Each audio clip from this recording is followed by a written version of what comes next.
oh yeah, we've got the audience, the online audience right here.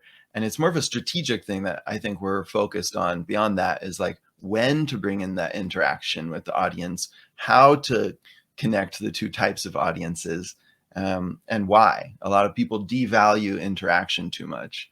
Yeah, and some of it Yeah. is just simply placing the virtual screens where the live audience is so that the speaker is looking at the both audiences at the same time, because it's really disjointing to have to turn and then to face either audience. Yeah, sometimes you do Yeah. it really large behind the audience. So you just look up over your in-person and you see this big Yeah, virtual I thing. saw that in Tony Robbins, one of his events. I don't know if you saw it, but he Yeah, had these the really whole wall. huge screens Yeah. and it was like this wide all around him, and he Yeah. just was in the middle. That's a fun And way to do it. And then you can see people big enough that you can call on them. That's really a virtual experience, but you could bring that into hybrid as well. yeah, another thing that is kind of obvious that in the past, if you need to have this like event, which is like a real event, you have this like stage and you have the lighting and you have everything ready. And now for a virtual event, you just need a small studio in order to make it much more impressive, right? And the opportunities are there like easily. Like in the past, it was so much complicated, right? Oh yeah, very much. I mean, we're talking mostly about the content here, but as a event production company, we of course care a lot about the production value as well. That's one way to make your events more exciting. We especially do that in pre-produced content.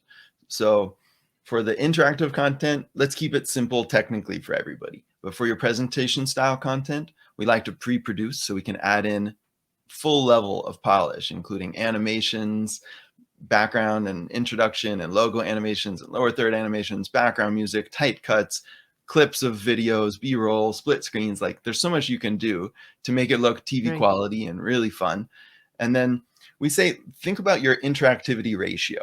So usually your presentation style content is the vast majority and interactivity is like an afterthought. But we say, try to make it about half and half, or just increase the interactivity ratio to the degree where your attendees would want. Not just what you think is helpful, but what would your attendees really want? How much do they want to get in to the content, and then create those experiences where you're pulling on the wisdom of a crowd, you're connecting people, giving them time to contribute.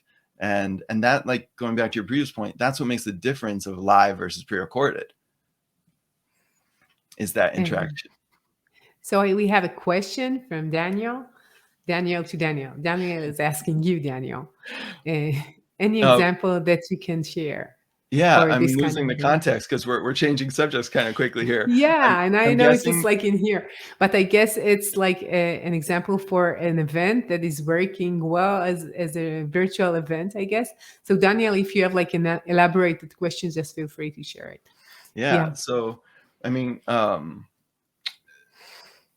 just a overall, yeah. So I think let's take a few examples of the different types of things that we're saying. Like if you want to, for example, bring interactivity in a presentation style session, then you're going to be pulling on the chat, like we mentioned. And some examples, I give one, which would be share a challenge that you've had. But then you can keep interspersing that throughout the session. And we coach speakers to do this with things like, give me a +1 if you agree with me, or type in an emotion that this speaker made you feel, and you're a moderator, and then you celebrate that.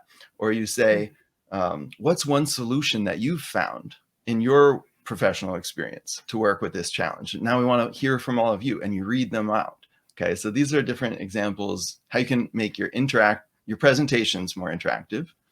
And then you want to speak about how to make like those workshops and trainings more interactive? Sure. Yeah.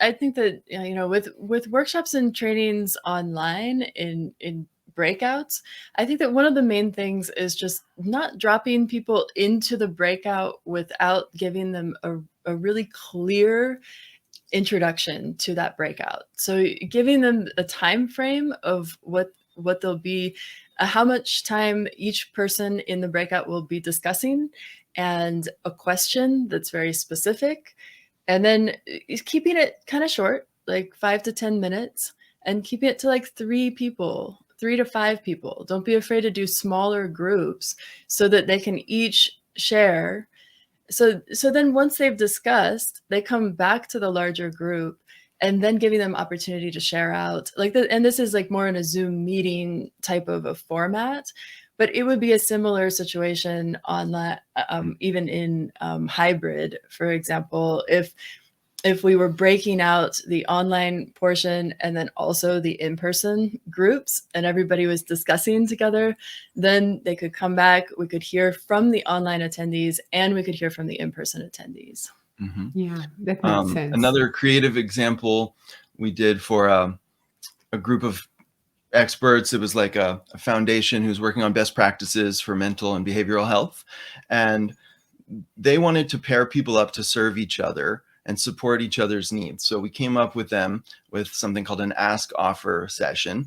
But instead of like in person, they would do this on maybe a big whiteboard. Here's what I need help with. Here's how I can help. And then people have to go and read and find things. So we used the data to match them up in advance to save time, and created an interactive wall that lives on indefinitely, where they can keep sharing their asks and their offers and make and have their contact info immediately there to connect in these very specific, actionable ways. So basically people were sharing this information when they registered, and then we were able to take that and plug it into a software-based solution.